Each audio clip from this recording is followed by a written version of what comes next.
ما هي الأزاهي؟ قال سنة إبراهيم سنة نبي إبراہیم علیہ الصلاۃ والسلام۔ میرے محترم دوستوں اور بزرگوں، میری محترم مائیں اور بہنیں، آج پہلی تاریخ تھی ذی الحجہ کی اور مغرب کے بعد دوسری تاریخ شروع ہو گئی۔ رمضان المبارک کے بعد یہ ذی الحجہ کے ابتدائی 10 دن بہت ہی زیادہ مبارک دن ہے اور بہت ہی زیادہ اللہ تبارک و تعالی کا قرب دلانے والے ہیں، اور اس میں جو عبادت بھی کی جائے وہ اور دنوں کی بنسبت اللہ کے یہاں بہت ہی زیادہ مقبول عبادت، نفل ہو، ذکر ہو، صدقہ ہو، خیرات ہو، نماز ہو، جو بھی چیز ہو۔ پھر ان تمام اعمال میں خون بہانا یہ سب سے زیادہ اللہ تبارک و تعالیٰ کو محبوب اور پسندیدہ ہے۔ اللہ تعالیٰ نے یہ 10 دن ہمیں اور آپ کو عطا فرمائے، اس کی قدر کرنا چاہیے۔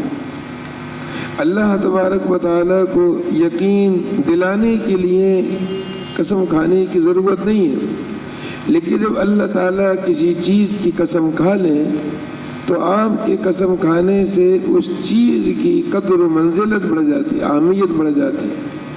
تو والفجر ولیال عشر، فجر کی قسم اور 10 راتوں کی قسم، اللہ نے یہ جو قسم کھائی ہے، تمام مفسرین کا یہ متفقہ فیصلہ ہے کہ ان 10 راتوں سے مراد ذی الحجہ کی ابتدائی 10 راتیں۔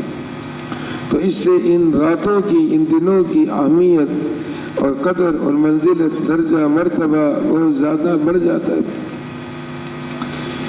ویسے تو یہ نعمت رمضان المبارک کے مہینے سے ہی شروع ہے کہ اللہ نے رمضان المبارک کا مہینہ عطا فرمایا۔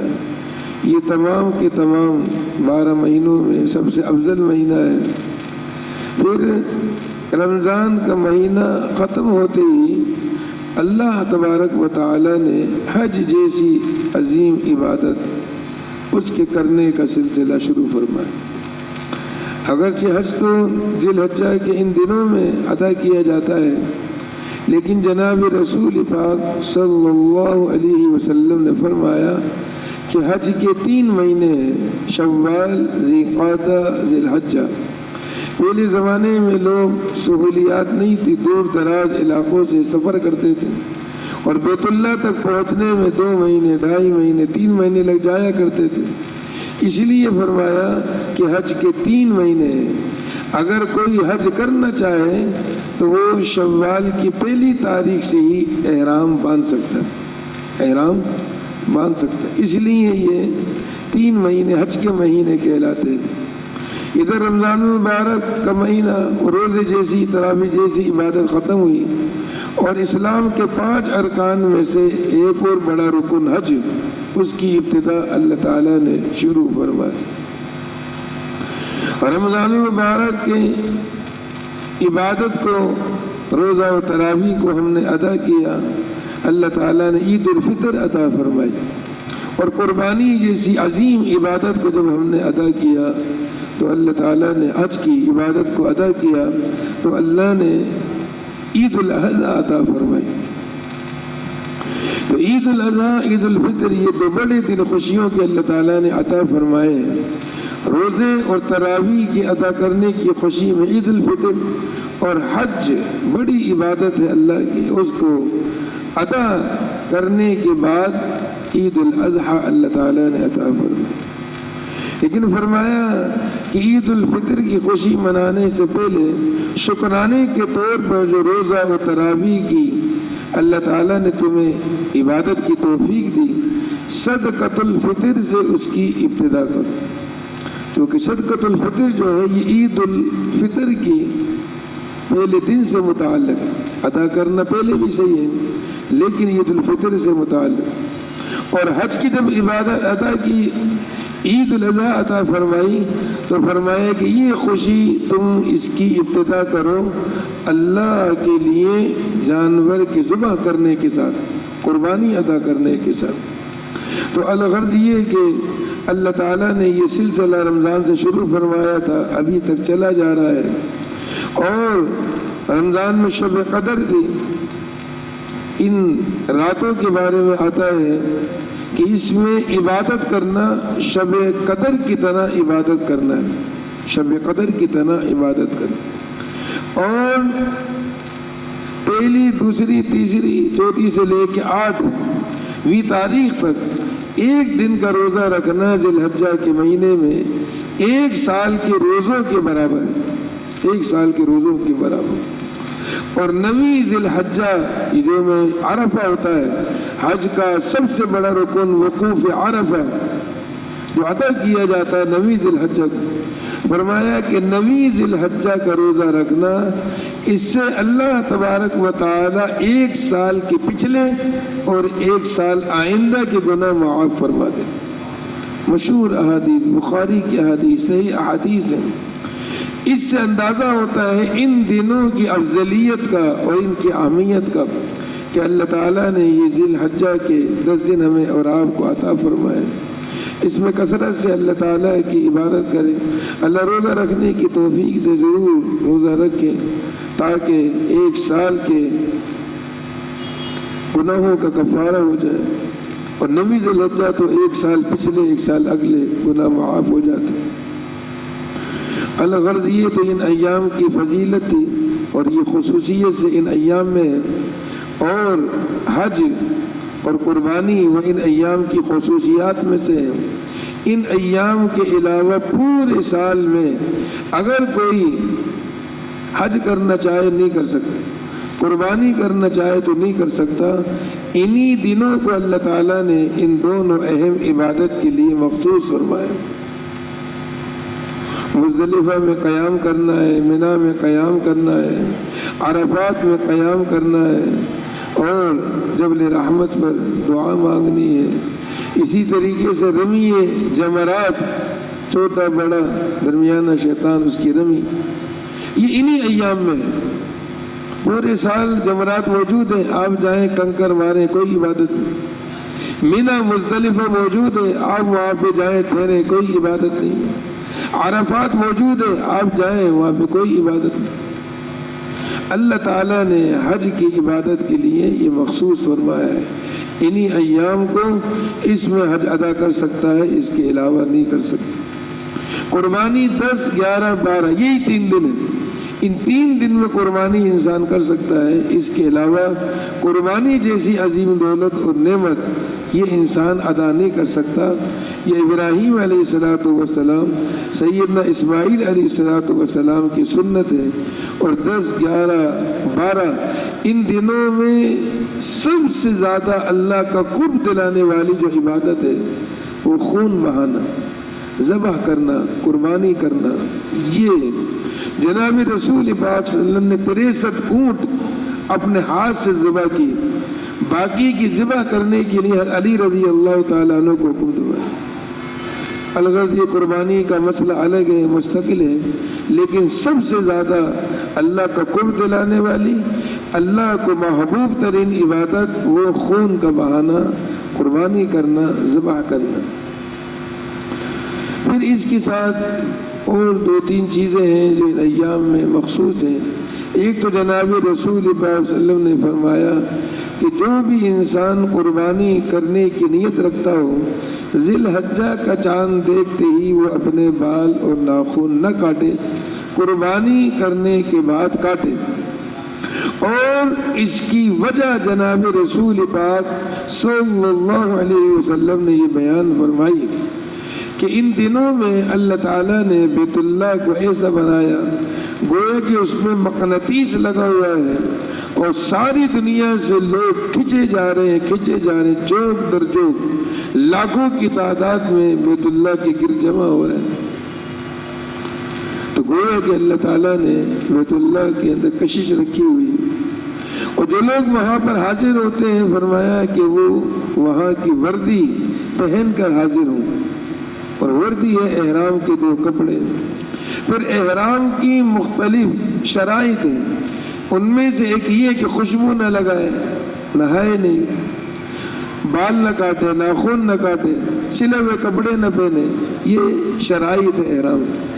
تو کہا کہ حج بیت اللہ کے لیے انسان نکلے ہوئے جوگ در جوگ لاکھوں آ رہے ہیں، اللہ کی رحمت وہاں پہ برس رہی ہے، تو لہذا وہ انسان جو کسی مجبوری کی وجہ سے حج کے لیے نہیں جا سکا، اللہ کی اس رحمت سے اس کو بھی حصہ مل جائے، تو آپ صلی اللہ علیہ وسلم نے فرمایا کہ حجاج کے ساتھ تھوڑی سی مشابہت اختیار کرو، اور وہ یہ ہے کہ وہ بال نہیں کاٹتے تم بھی نہیں کاٹو، اور وہ جو ہے ناخن نہیں کاٹتے تم بھی نہیں کاٹو، تو ان کے ساتھ جو مشابہت تم اختیار کرو گے تو اللہ کی رحمت تو بہانے ڈھونڈتی ہے، تو جہاں اللہ کی رحمت ان پر برس رہی ہے، کچھ نہ کچھ رحمت اللہ تعالیٰ ان لوگوں پر بھی جو بیت اللہ سے دور ہیں برسا دیں گے اس مشابہت کی وجہ۔ یہ احادیث کے اندر آتا ہے۔ قربانی کا لفظ آتا ہے، جو قربانی کرنا چاہے، علماء نے لکھا ہے کہ وجہ اس کی یہ ہے کہ حجاج کے ساتھ مشابہت اختیار کرنا، جو رحمت ان پہ برس رہی ہے اس کا حصہ ہمیں مل جانا، تو لہذا چھوٹا ہو بڑا ہو، قربانی کر رہا ہو نہ کر رہا ہو، وہ بال اور ناخن نہ کاٹے تاکہ ان کے ساتھ کیا ہو جائے، مشابہت ہو جائے اور اللہ کی رحمت اس کو مل جائے، حاصل ہو جائے۔ ایک دوسرا عمل ہے ایام تشریق کے دنوں میں تکبیرات تشریق کا کہنا، اللہ اکبر اللہ اکبر، لا الہ الا اللہ واللہ اکبر، اللہ اکبر وللہ الحمد۔ یکم ذی الحجہ سے کہنے ہی مستحب ہے، مسنون ہے، لیکن 9 ذی الحجہ کی فجر سے لے کر 13ویں ذی الحجہ کی عصر تک ہر نماز کے بعد ایک بار بلند آواز سے کہنا یہ واجب ہے، ہر مرد و عورت پر یہ واجب ہے، بلند آواز کے ساتھ کہنا، یہ اسلام کی شوکت کا اظہار کرنا ہے۔ صحابہ اکرام اتنی زور سے یہ کہا کرتے تھے گویا کہ در و دیوار گونجنے لگتے، ہلنے لگتے۔ تو لہذا سنت مستحب تو یہ ہے کہ آتے جاتے بازار میں گھر میں یکم ذی الحجہ سے ہی کہنا شروع کر دیں۔ حجاج جب جاتے ہیں تو کہتے ہیں بلند آواز سے، حجاج شروع کر دیتے ہیں، تو لہذا مستحب ہے۔ اس کو ہم بھولے ہوئے پتہ ہی نہیں ہے، ایام تشریق میں صرف کہتے ہیں۔ ایام تشریق میں کہنا یہ واجب ہے۔ 9 ذی الحجہ کی فجر سے 23 نمازیں بنتی ہیں، 9 تاریخ کی پوری 5، 10، 11، 12 کی پوری 5، 5، 20 ہو گئی، اور 13ویں تاریخ کی فجر ظہر عصر، چونکہ مغرب سے پھر وہ نیا دن شروع ہو جاتا ہے۔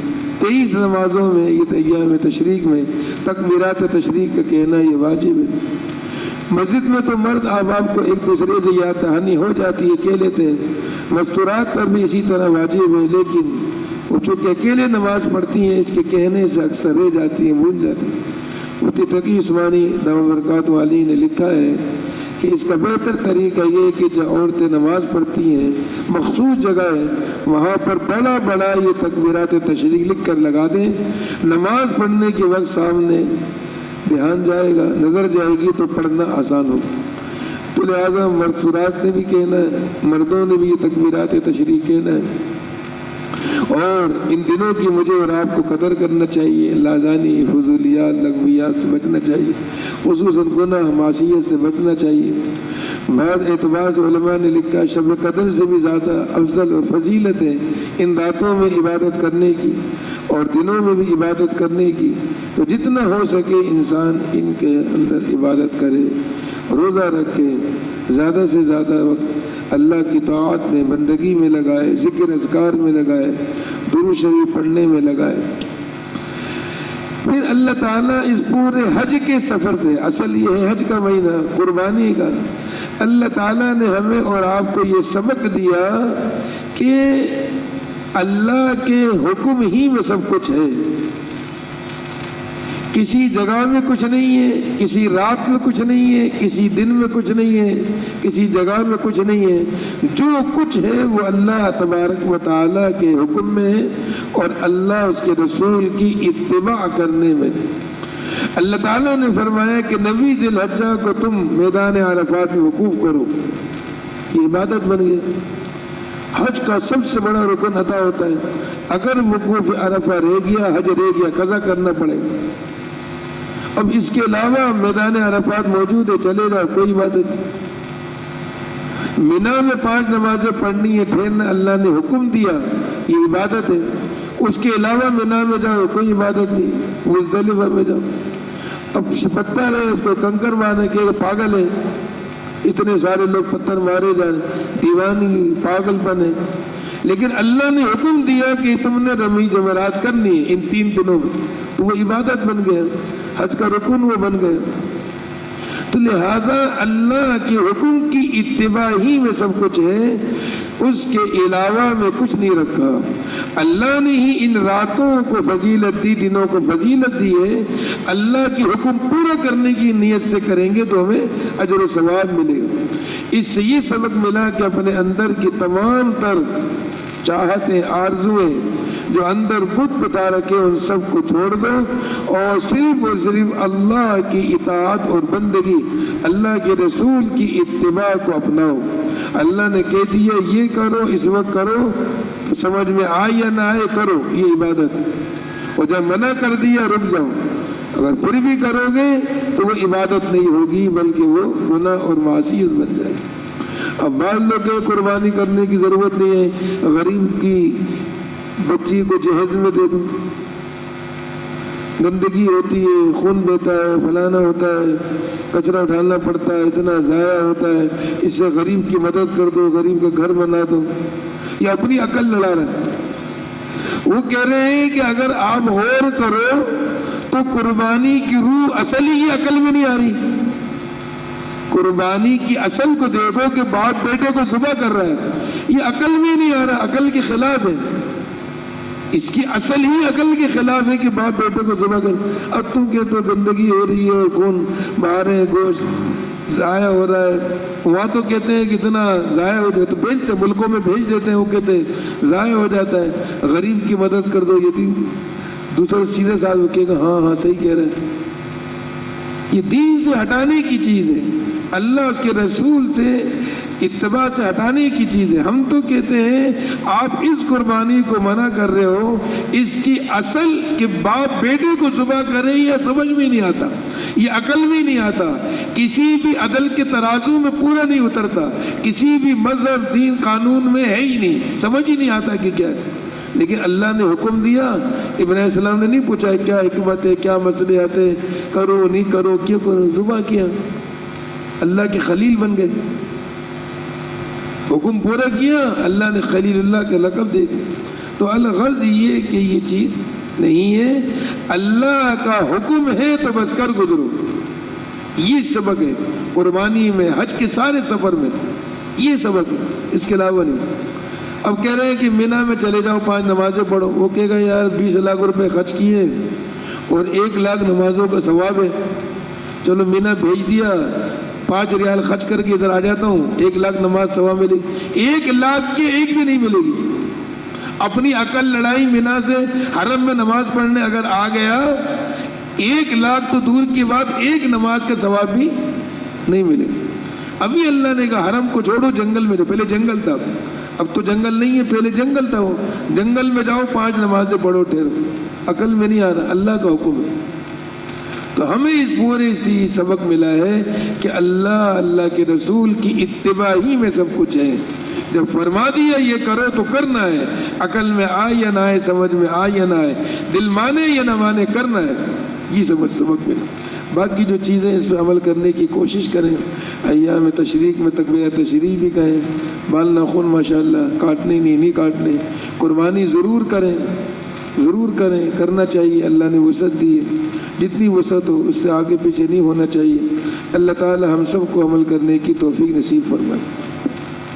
ابھی تھوڑی دیر انشاءاللہ ذکر جاری ہوگا.